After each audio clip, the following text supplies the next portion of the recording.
সরোয়ার ভাই অত্যন্ত আমার মনে হয় ক্যান্সারের জন্য একটা যুগান্তকারী প্রতিষ্ঠান গড়ে তুলতে পারে। আমি পুলিশ অফিসার, আমি পুলিশের সার্জন নাজিমউদ্দিন। আচ্ছা, আপনি যে ওই রোগীটা আজকে দেখলেন, এরকম ক্যান্সার রোগী সুস্থ হয় আপনার অতীতে লাইফে আর দেখছেন কিনা, এবং দেখে ওই রোগীটা দেখে আপনার কেমন মনে হচ্ছে? আপনি কি সন্তুষ্ট যে আজকে ক্যান্সার চিকিৎসার মতো একটা অবস্থান বাংলাদেশে তৈরি হয়েছে? এই ব্যাপারে আমরা আপনার কাছে কিছু শুনতে চাই। আমার কাছে আশ্চর্য মনে হচ্ছে যে আমি অনেক আগের থেকেই শুনতেছিলাম হাসিনা আপার চিকিৎসা করার ব্যাপারে কাজী ভাইয়ের কাছে।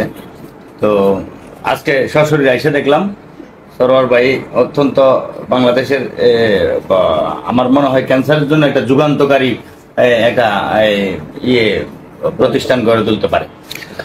আমরা দোয়া করি গণস্বাস্থ্য হোমিও দীর্ঘজীবী হোক, এবং ডাক্তার সরোয়ার সাহেবও আরো ক্যান্সার রোগীদের চিকিৎসা করে সুস্থ করুক। এবং দেশবাসীকে দাবি জানাচ্ছি যে বিশেষ করে আপনারা ভিজিট করুন। ক্যান্সার হলে আনসার নেই, সেই কথার ভিত্তি নেই। ক্যান্সার সম্পূর্ণরূপে সুস্থ হয়।